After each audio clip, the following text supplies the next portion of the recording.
ಪ್ರಭು ನ್ಯೂಸ್ಗೆ ಸ್ವಾಗತ.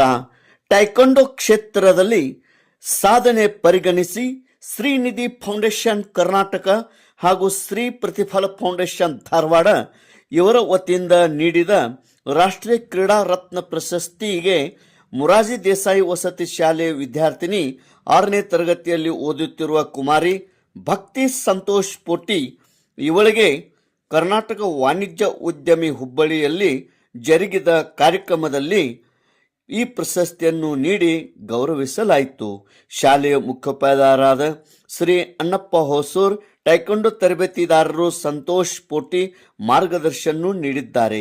ಈ ಕಾರ್ಯಕ್ರಮದಲ್ಲಿ ಭಾಗವಹಿಸಿದ ಅತಿಥಿಗಳು ಡಾಕ್ಟರ್ ಕಾಡಯ್ಯ ಹಿರೇಮಠ್, ಶ್ರೀಮತಿ ನಿರ್ಮಲಾ ಎಲಿಗಾರ್ ಹಾಗೂ ಅನೇಕ ಗಣ್ಯಮಾನ್ಯರು ಉಪಸ್ಥಿತರಿದ್ದರು.